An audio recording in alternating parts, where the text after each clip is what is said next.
All right, Shalom. I'd like to start off by saying Kyle Halayim La Yahweh, Ba'Hashem Yahweh Shai, Ba'Hashem Harikah Kwadash Ma'amath.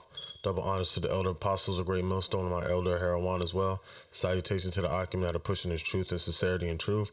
And peace and blessings to the men, women, and children that believe in the name of Yahweh Ba'Hashem Yahweh Shai. This is Jeremiah chapter 50, verse 22. It says, "A sound of battle is in the land, and a great destruction. How is the hammer of the whole earth cut asunder and broken? How is Babylon become a destruction, a desolation among the nations?" All right. Then I got that scripture because I'm going into this article that reads, the title of the article is "War Between the U.S. and China is Coming." All right. And so what you see happening has been spoken about by the elder, Aharawan, about this conflict that you see going on between the United States and China, ultimately put into play by Europe, by the upper elites, to bring in this new world order and having China be the new superpower, financial superpower of the world. And you have Russia creeping up to be like the muscle behind everything, kind of like how you have the European Union and NATO, because they have their own form of NATO, but they say it's not a form of NATO, but for the infrastructure, the way it's set up, it really is. So what it's inevitable and it's going to happen. The conflict between China and the United States, and Russia is going to be ultimately the one that's going to blow this place up, man.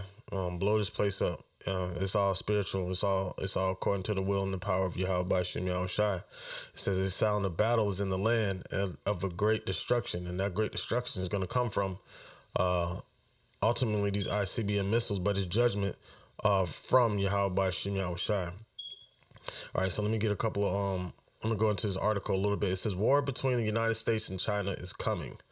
All right, all right. So war is coming, or it will be.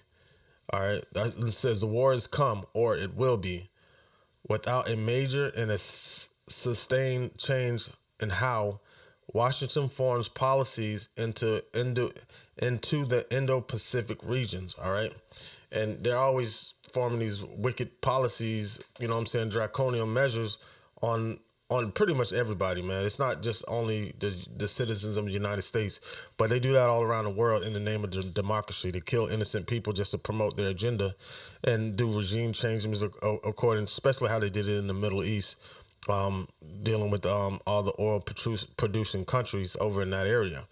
All right, so now China and these other nations are getting sick and tired of the sanctions and things like that America's doing in the trade. All right, manipulating everybody with the dollar and trying to pull all the strings as puppet master. All right, it says China, the United States, Taiwan, Japan, Australia, and even the UK are engaged in a dangerous escalating game. Each is contributing to an ever escalating cycle of threatening moves and counter moves that could lead not to a cold war but a conflict of white hot intensity with potentially catastrophic consequences for America. All right, they didn't say catastrophic consequences for the rest of the world, these other nations, but it says these catastrophic consequences could be for America, because America is not even in any financial financial stability to go to war. They can't even listen. They have to increase the debt ceiling to try to pass a bill which is going to put them utterly more in debt. And so, like, financially, America can't really, the American economy can't afford to go to war right now. All right, but they're still trying to flex muscles as if they really can, that if they really can have a budget for that. But America's too far in debt. All right, but China's on the rebound on stabilizing their economy, and their economy is booming. They've crashed so many times before that they were able to bounce back up. All right, so now and think about it with the thing that the elders Evergreen bailout, and China said they're able to bail those that company out, and from that, with bailing them out, they're also able to rebound from that without any help from any outside entities, unlike America, which gets all this help from the European Union. All right, it says The primary catalyst for this growing danger is the struggle between the United States and China. Right. So those are the two game players in this situation right here from an economical standpoint. All right. But, Russia is kind of like the godfather or adopted father to China, and they're going to be backing China 100%. All right. It says, since the fall of the Soviet Union, the United States has been the world's sole superpower, facing a world that adds China as a major power, along with the strengthening Russia. Right. So those are the two key players. And it's all set up by the man. Listen, to bring in to bring in the new world order, for the beast to bring in his new world order. So they're done with America, man. They're done with the United States. So they're gonna put China. As a matter of fact, let me get the scripture real quick. Let me get Revelations. Is it 17? All right, this is Revelation 17 and 16. It says, and the 10 horns which thou sawest upon the beast, all right, that's NATO and the European Union, all right. It says, these shall hate the whore, and shall make her desolate and naked, and shall eat her flesh and burn her with fire. All right, so ultimately, Russia is going to bomb the hell out. All these nations are going to bomb America. But what's going to happen is the European Union, or the financial, the backing of America, the EU, is going to strip America from all of our resources. So America is no longer. They don't need America anymore to be the whore. They're gonna put China in place as a superpower financially for this new world order that they're setting up. So there's no need for America anymore. So they're going to strip her naked, strip her from everything. What does the scripture say? Come sit down in the dust, O virgin daughter of Babylon. So before missiles hit this place, America's going to look like a third world country. It's already looking that way. You got thousands and thousands of migrants at the in the borders of Texas and Mexico. You got unemployment rates skyrocketing. Jobs are everywhere, but nobody's trying to work. Nobody wants to work for the chump change when they've been getting PPP loans and stimuluses and things like that. People don't want to go, and unemployment drawing the shit out of unemployment. Nobody wants to go to work especially when they were making, most of them were making more money on unemployment than they were making at their jobs. So nobody wants to go back into the workforce. So there's nothing that's going to be able to jumpstart America. What does it say? We would have healed her, but she could not be healed. Okay, so Babylon is going to be destroyed. America is going to be destroyed, and China is going to be the one that's going to do it economically, and Russia is going to be the one to do it. All these nations are going to turn against these place, but ultimately Russia is going to be the one leading the forefront with the rest of everybody else behind it, because the article says, facing a world that adds China as a major power, along with a strengthening Russia, and they're reverting back to the USSR, the old Soviet Union. All right, it says it's something few in Washington are willing to passively accept. Except for a few notable exceptions over China's past few decades, China has not been much of a factor in a great power competition. In fact, China was virtually taken off the global stage at the end of World War II because of the severe damage they have suffered at the hands of Japan during the war, and the destructive 20-year civil war that they inflicted on themselves. All right, but China is being risen up right now. China did take a great hit after World War II, but China has been on the rebound, and China's been living and been idolizing America and trying to come up like how America came up. All right, and basically mostly everything that's in America is made by China. So they got the jump start. What's that thing? The electric shock thing? They say clear. All right, so boom. Now they're rising back up. And they're willing to go to war and do whatever. Like the president of China said last year, he said, no longer will we be pushed around by the bully America, It's time, roughly paraphrasing, it's time for them to fight back, and by any means necessary. If war is what they want and war is what they're going to get. Pretty much all these nations are saying the same thing. All right, it says the United States, and China fought each other in a sharp but brief period during the Korean War, but once the armistice was signed in 1953, things between the two populous countries moved to the back burner, especially given the ascendancy of the Cold War between the United States and the Soviet Union. All right.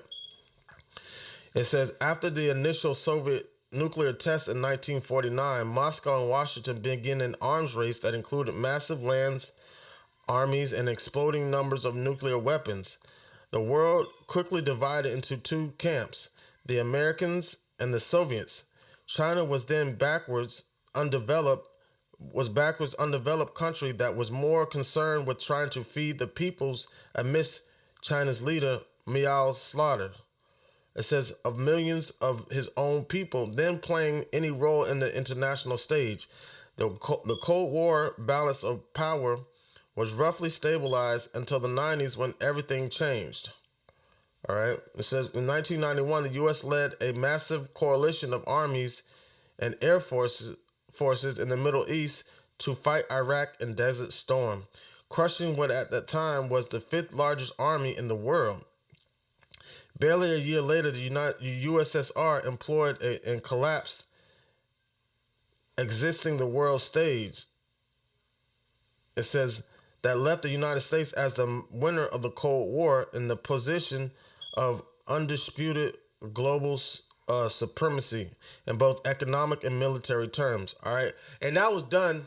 You had individuals like George Soros that crashed the economy in Russia, and it was all set up. It was all set up for America to be the dominant one. All right, for America to take control of the OPEC nations and to become the world's superpower, military-wise and financial-wise. And that was all done by the European Union and NATO. When they formed NATO and the European Union was formed, all right, these are the things that went. These are the ones that were back in the United States, and that was the United States was the whore riding on the back of the dragon and the beast. All right. It said China was then only just beginning to emerge into global markets. Now, 30 years later, things have changed.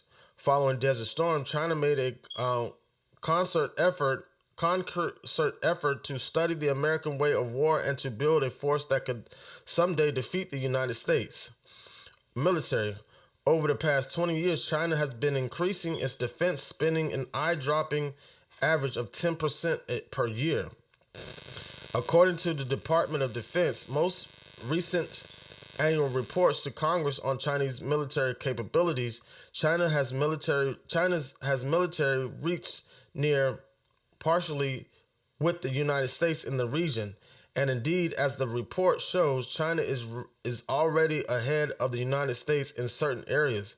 By 2049, won't be here that long, due to a DoD report goes on to say, China intends on producing a world-class military. You got all the men in China are part of the army, damn near. It says, as is crucial to note, this is in this period of rising danger. However, military capacity does not equal intent. For example, during the Cold War, the USSR had upwards of 50,000 tanks in Europe, 10 of thousands of fighters and bomber aircraft, and a military navy, and thousands more nuclear weapons than the U.S. In 1986, the USSR had mind-boggling 45,000 nuclear warheads, yet were successfully deterred without having to ever fire a shot. There is every reason to believe that China can likewise be perpetually deterred from launching any provoking attacks against America. Not going to happen. You're going to see China and Russia come forward.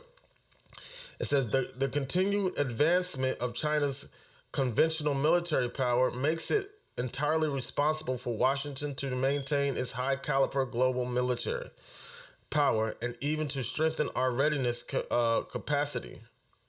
It says, but we must be very careful to guard against the mindset that war with China is inevitable, because as humans are often what to do, such fears can often lead to self-fulfilling prophecies. No, for prophecies of Yahweh Hashem Yahushai.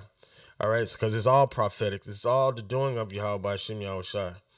All right, it says, already we are dangerously close to such a place, and the potential for catastrophic war keeps rising apace. As China military continues to its rapid concurrently become bolder and more confident in itself, Chinese authorities are likewise becoming more comfortable threatening to retake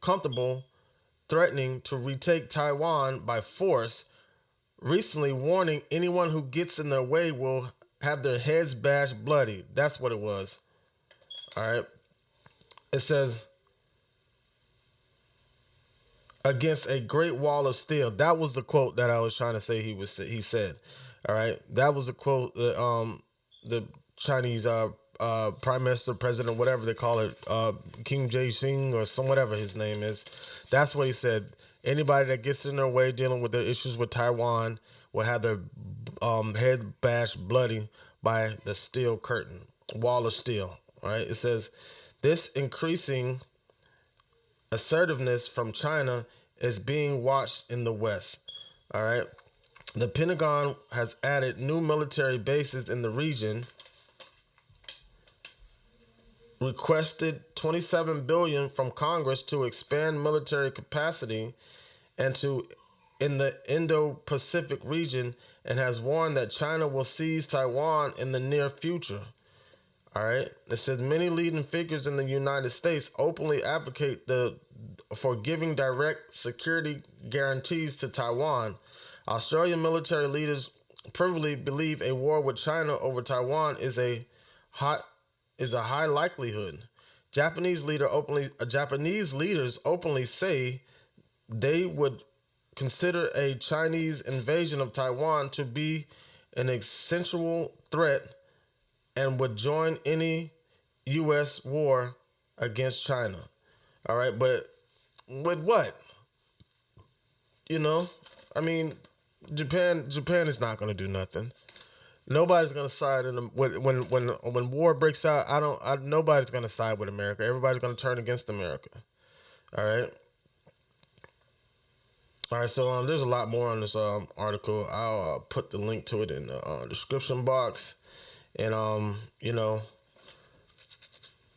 so people can read it, do lessons on it, whatever, whatnot. But I want to get one more scripture before I close it out. This says this is Jeremiah chapter 50 verse 1. It says, the word of the Lord spake against Babylon and against the land of the Chaldeans by Jeremiah the prophet. It says, to declare ye among the nations and publish and set up a standard. Publish, and China's setting that standard up right now.